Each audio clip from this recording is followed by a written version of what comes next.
Existem diversas histórias ao redor do mundo sobre civilizações fantásticas, super avançadas tecnologicamente, que surgiram e sumiram sem deixar vestígios.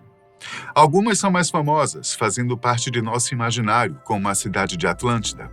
Já outras são menos conhecidas, como é o caso de Kumari-Kandan, um continente mítico que supostamente seria o berço de toda a civilização, mas que agora encontra-se no fundo do mar.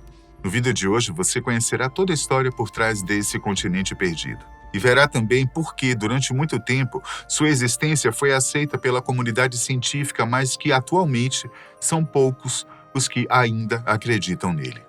A primeira vez que a teoria sobre Kumari-Kandan surgiu foi em 1864 pelo zoólogo Philip Sclater, que, na verdade, o nomeou de Lemúria.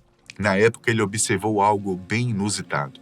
Fósseis e espécies de animais semelhantes podiam ser encontrados em regiões muito afastadas, tais como Índia, Madagascar e África. Era praticamente impossível explicar para a época como espécies similares podiam ser encontradas tão longes uma da outra. Principalmente o lêmure, que era o objeto de estudo de Philip Sclater. Para tentar explicar isso, ele propôs uma teoria, dizendo que no passado existia um grande continente conectando esses três lugares, mas que teria se afundado por algum motivo misterioso. Ele nomeou esse continente perdido de Lemúria. A comunidade científica da época aceitou essa teoria, pois afinal ela fornecia uma explicação de como os lêmures poderiam ter migrado de Madagascar para a Índia e vice-versa. Os cientistas também propunham que o continente de Lemúria havia afundado no oceano bem antes do surgimento dos humanos modernos, acreditando que, embora o continente tenha existido, não havia uma civilização o habitando. Contudo, atualmente essa teoria não é mais aceita, graças à teoria da deriva continental, a qual foi desenvolvida e aperfeiçoada na forma da teoria das placas tectônicas. Essa teoria diz que, há milhões de anos no passado, regiões como Madagascar e Índia faziam parte de um mesmo supercontinente chamado Gondwana, o qual teria se separado com o tempo, formando os demais continentes tal como os conhecemos. Para entender melhor esse conceito, imagine que a crosta terrestre é um quebra-cabeça gigante, formado por enormes placas de rocha. Essas placas não são fixas, elas flutuam sobre uma camada mais quente e maleável, chamada de manto. É quase como se você colocasse um quebra-cabeças sobre uma piscina quente. O calor de dentro da Terra cria as correntes de convecção, que estão constantemente empurrando as placas tectônicas, empurrando as peças do nosso quebra-cabeça. E quando isso acontece, as peças podem acabar se separando umas das outras, ou, em alguns casos, até mesmo se unindo em novas formações. Com o tempo, e com o movimento das placas tectônicas, o supercontinente de Gondwana começou a se fragmentar. Primeiro, Índia e Madagascar se separaram do resto da África.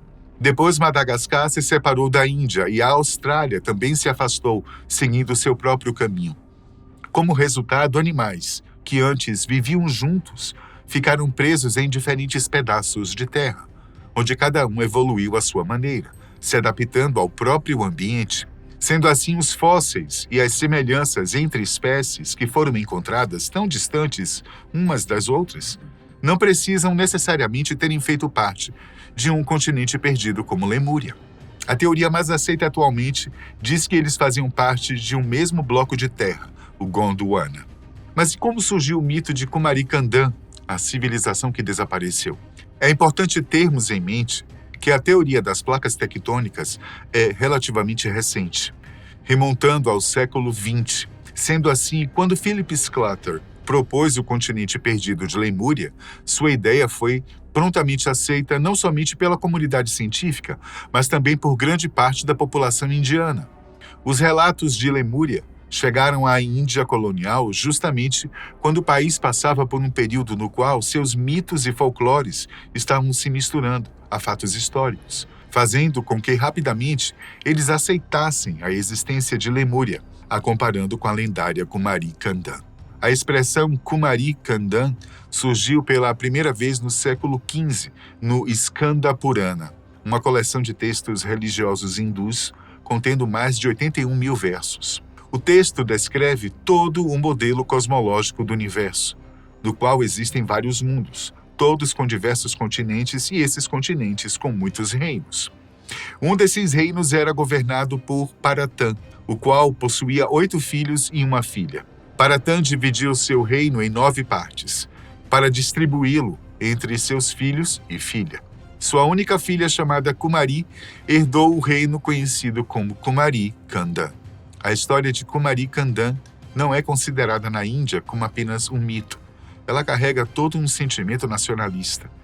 Conforme ditam as histórias, os reis Pandyan de Kumari Kandan eram os governantes de todo o continente indiano, sendo essa a civilização mais antiga de todo o mundo.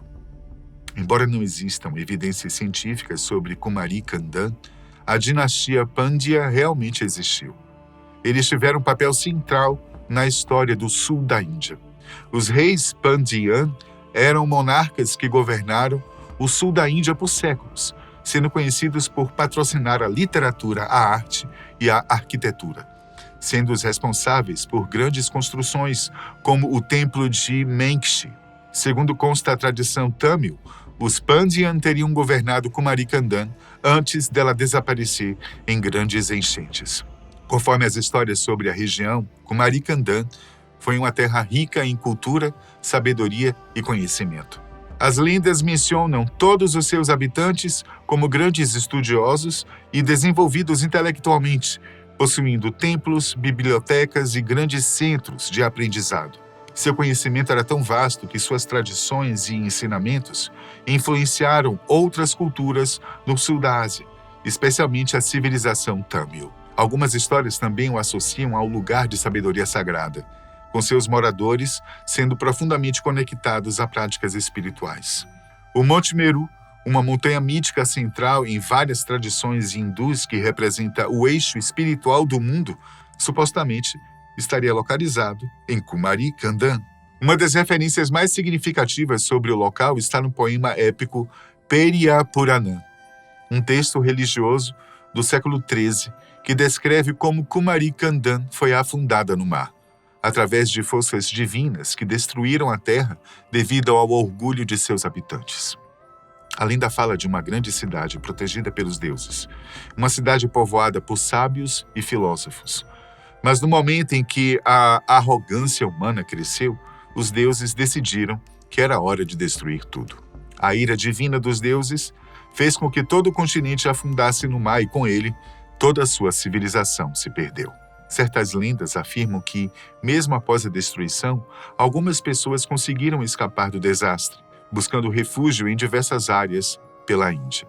Esses sobreviventes seriam os ancestrais do estado indiano de Tamil Nadu. Subramania Sastria, um antigo erudito e escritor indiano, foi o primeiro a tentar visualizar um mapa de como seria o continente de Kumari Kandan.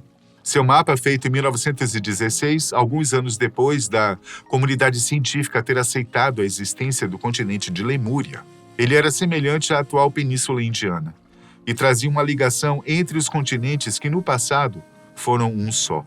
Após ele, várias outras versões de mapas surgiram, todas tentando definir como era a lendária Kumari Kandan. O maior problema é que todos os mapas já surgiam com uma visão enviesada, na qual seus autores faziam de tudo para comprovar a existência deste reino mítico, rejeitando qualquer evidência que não se encaixasse na narrativa. Com o avanço da teoria das placas tectônicas no século XX, a ideia do continente submerso de Lemúria foi refutada, uma vez que a teoria mostrou que as semelhanças entre as espécies não precisavam de um continente perdido, mas de processos naturais, como a separação de Gondwana. Entretanto, nacionalistas e diversos indianos continuam a acreditar na existência dessa terra fantástica, que está tão atrelada com a mitologia desse povo. Você aí, acredita em Kumari Kandan? Será que realmente existiu? Ou não passa de um mito? Comenta aí e até a próxima.